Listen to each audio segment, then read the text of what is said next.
Hi everybody, I'm Kyle and I'm here with Will today, and we're going to be talking about classic corals versus trending corals.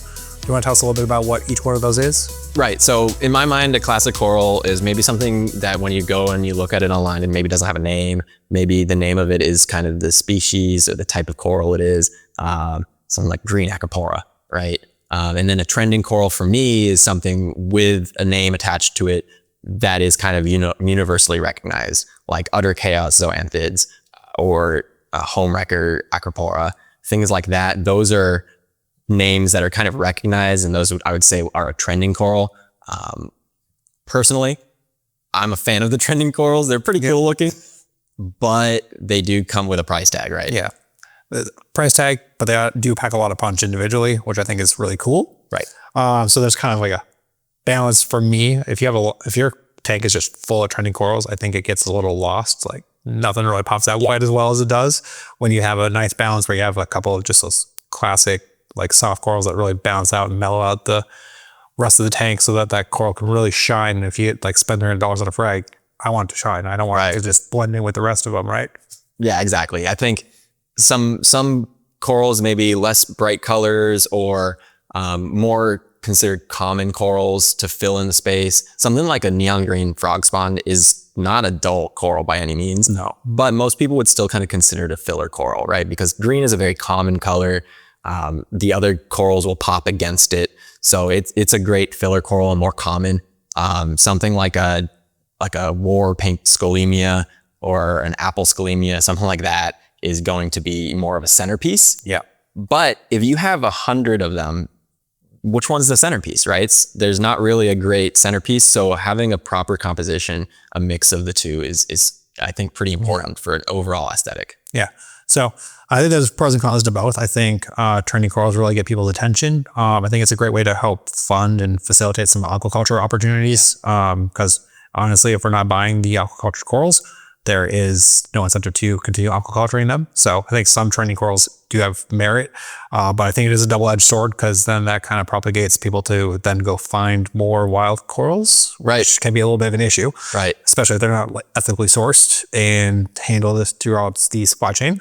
But trending corals do kind of offer that way to offset all those classic old-time corals that are a little bit more bland. So if you're looking at some old-time like Oregon tort, it's not the most popular coral out there anymore. Right. It used to be huge back in like when I first started, probably like 15 years ago. It used to be super popular, but I still think there's nothing else that can beat it as far as like how blue it is. Right. Even to this day. Granted, we have a lot of blue light, so you're not going to see it very well, but I think it's a great classic coral. But if you go to like tenuous, like 5 years ago, those things were crazy expensive, no matter what variety you're looking at. Yep.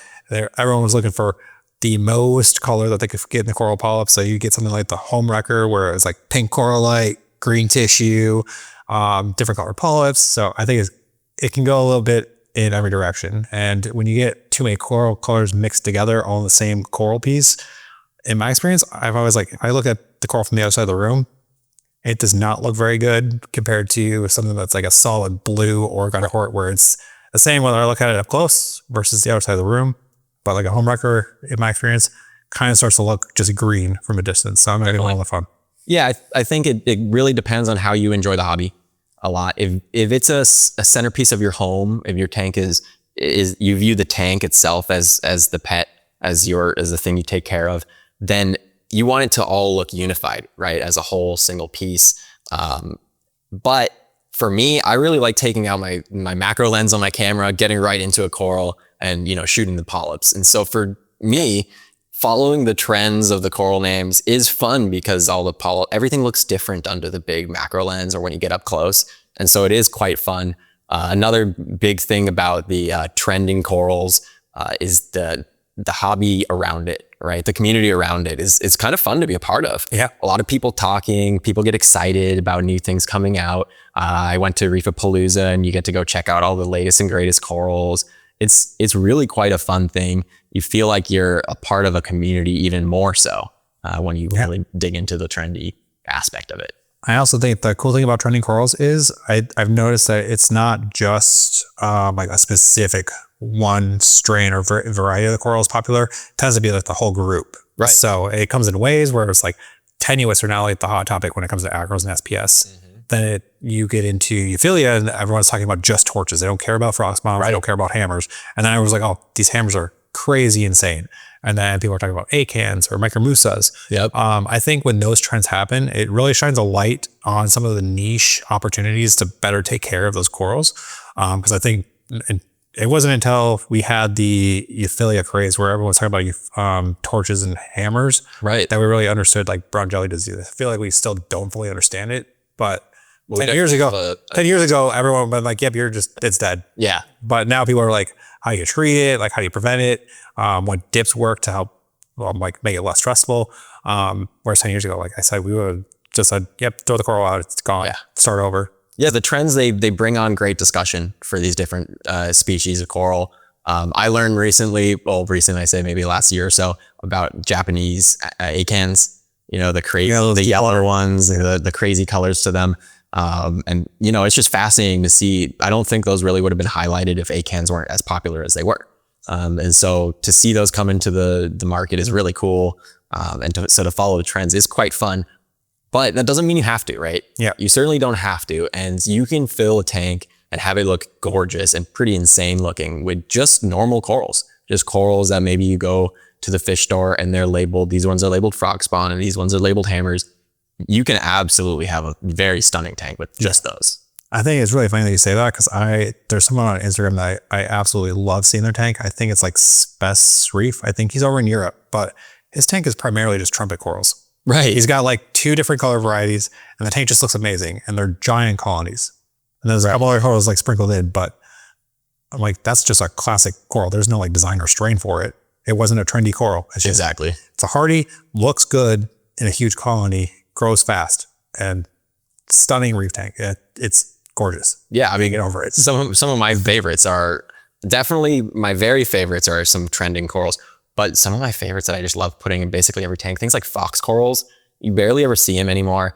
They fill up beautifully. They have such a nice texture to them. Trumpets, hammers, the kind of things that you just think about. Very basic corals. Leathers are great options for filler corals. But ultimately, you don't have to spend a lot of money to get cool corals. There are some classics, some normal corals that are really cool looking. I like a green slimer, like you said, the Oregon tort.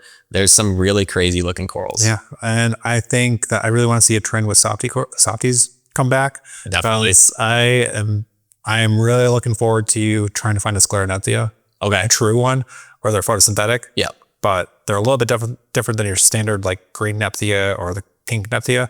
They got some yellows and some other unique color combinations that I really want to see, but no one ever is interested in softies, so I can't like find a good place to get them. Yeah, I recently picked up a whole bunch of Fiji soft corals, and that was one of my favorite days of the year, I think, because I was picking up a ton of them.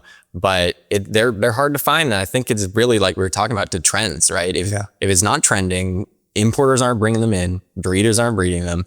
So, you got to watch the trends and see it ebb and flow. Like, it used to be very easy to find some crazy scullies, and now they're not as common. Same thing with acanthastrias. But for example, clams are super common now. Yeah. Maybe 5 years ago, you would have had trouble finding one, and now you can find them in every store, captive bred, wild, any color imaginable. Yeah. Clams are crazy, but I think softies should start trending, in my opinion. They're not. No, I wish they were. They're definitely, my whole tank at home is softie corals. So I wish they were trending so I could get more variety, but I'm basically full already, but that doesn't stop me. Yeah, so I think there's a good mix, and I don't have anything else to add here today to this topic. Yeah, I think we nailed it. Trending versus classic corals. Yeah.